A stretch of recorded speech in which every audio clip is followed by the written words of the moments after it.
Graça e paz, meus queridos amigos, amados irmãos. Sejam muito bem-vindos ao Cristianos Podcast. No programa de hoje, nós vamos refletir um pouquinho sobre o texto de Apocalipse 3, de 14 a 22, da igreja de Laodiceia. A cidade de Laodiceia é um nome rebatizado da cidade. O nome anterior era Dióspores, era uma cidade importante na sua região, muito importante por sua religião. Também era uma cidade importante por outras situações que serão ditas mais tarde. Era a cidade de Zeus. Havia na região um reino conquistador. E esse rei conquistava as cidades e destruía. Um belo dia, esse rei chegou em Dióspores. Mas chegando lá, sua esposa, Laodice, gostou muito daquela cidade. O rei então muda a sua estratégia. Ele não destrói a cidade, pelo contrário, investe nela para poder conseguir comprar o povo e então conquistá-la, sem a destruir e tendo o apoio do povo conquistado. O povo se vendeu, trocou sua religião por dinheiro, por poder, e a cidade passou a se chamar Laodiceia. Deixaram sua cultura, sua religião por dinheiro e poder. E o que mais tinha naquela cidade? Lá era o centro da moda da região. Lá se produzia uma lã negra muito valiosa. A cidade também tinha um centro oftalmológico de referência. Lá também tinham águas termais, ou seja, águas quentes, que eram muito utilizadas de forma medicinal. Elas eram usadas para a medicina, mas impróprios para consumo. Se nós formos observar e olhar o texto em si, no verso 14, nós vemos ao anjo. E o anjo nada mais é do que um pastor, um mensageiro daquela igreja, o líder da igreja. No verso 15, nós vemos quente ou frio. Na região havia águas frias e próprias para consumo. Mas naquela cidade havia águas termais bem quentes. Elas eram ótimas para a medicina, mas não para se beber. Quem delas fosse frio ou quente, a água gelada era boa para o consumo, a quente para a medicina. Mas e o morno? A água morna não dá para beber, também não serve para a medicina, ou seja, não cumpre a sua função. Imagina, por exemplo, a água quente sendo consumida, você poderia deixá-la esfriar e aí teria uma temperatura boa para se beber aquela água.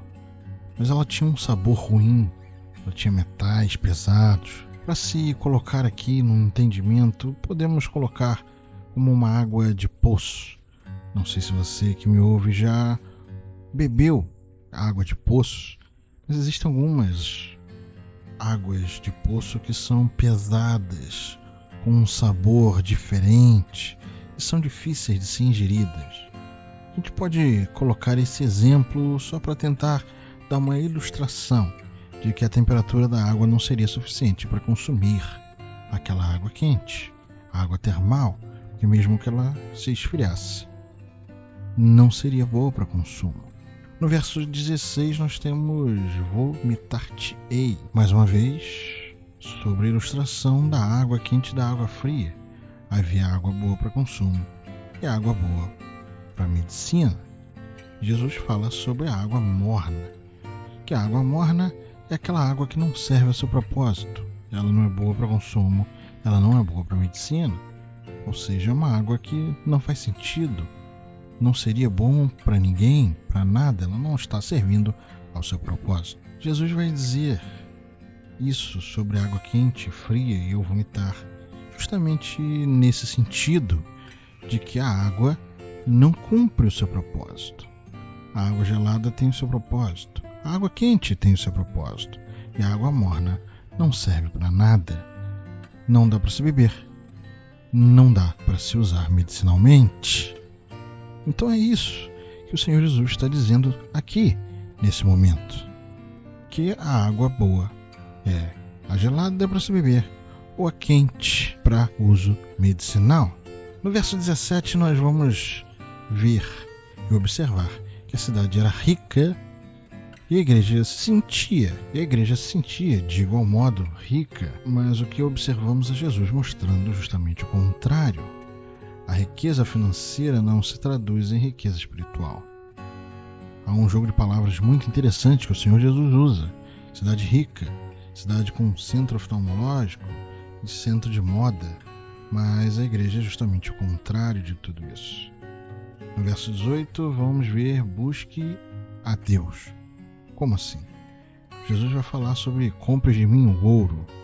Uma cidade rica, mas que precisa comprar o ouro vindo de Jesus, refinado em Jesus.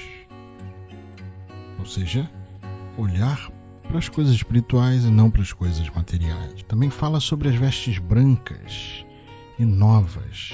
Naquela região havia um centro de moda e a principal peça era de lã negra.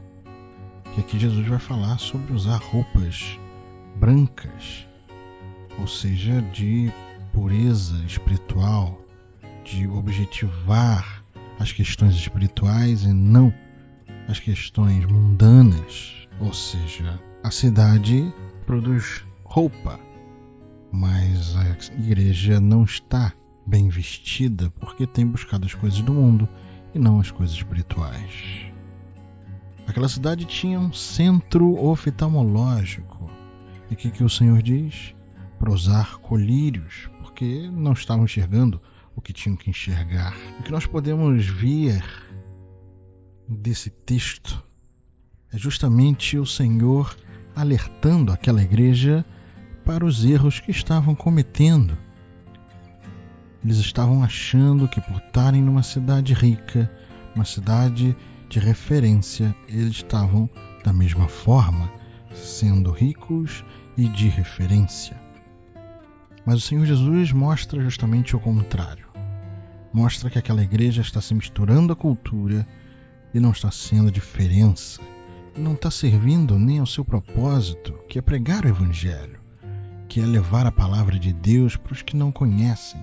Pelo contrário, aquela igreja se mistura à cultura e muitas vezes as pessoas não veem sequer a diferença de uma coisa para outra. Não é isso que nós devemos buscar. Não é isso que aquela igreja deveria buscar. O Senhor Jesus está alertando aquela igreja, mas parece que eles não dão muito ouvidos. Parece que se esqueceram do que deviam fazer.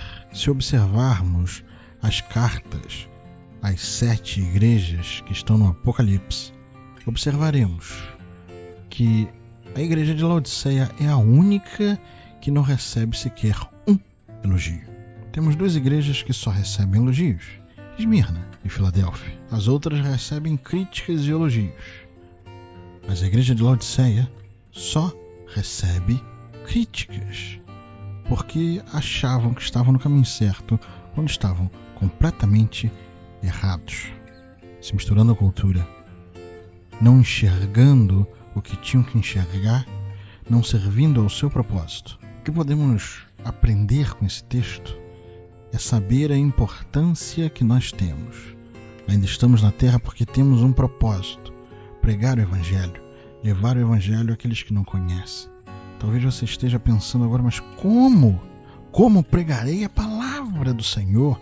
Sou uma pessoa com extrema dificuldade de me expressar, de falar. Não se preocupe, a obra vem de Cristo. Preocupe-se apenas em estudar, em estar mais próximo, em fazer o seu a sós com Deus, sua devocional, ler a palavra, fazer as orações. Preocupe-se com isso. O Espírito Santo há de te usar de algum modo. E quem está falando aqui é uma pessoa com extrema dificuldade de falar em público. Uma pessoa que jamais imaginou falar à frente de uma igreja, e foi essa pessoa que o Senhor chamou para ser pastor. Completamente ao contrário do que eu me imaginei durante a minha vida inteira. Se observarmos na Bíblia, temos vários exemplos de pessoas que não pareciam capazes e foram muito usadas. Deus usou até uma mula para falar. Vemos Davi, que era o menor da casa e virou rei. Um homem falho, mas foi chamado homem segundo o coração de Deus. E tantos outros exemplos que poderia enumerar aqui, como os discípulos, que a maioria eram pescadores, pessoas vistas como de baixo, não eram pessoas intelectuais, super estudiosas.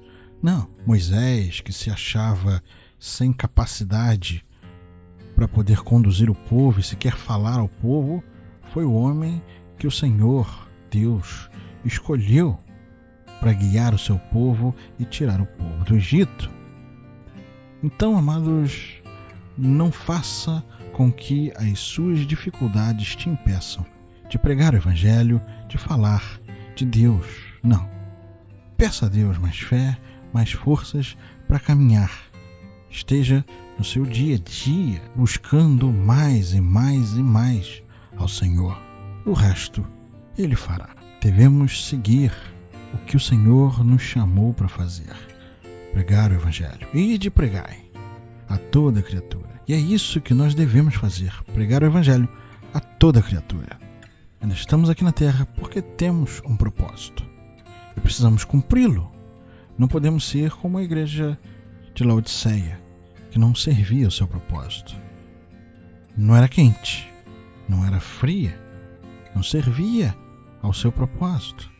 Uma igreja que estava numa cidade rica, mas que precisava buscar ouro vindo do Senhor.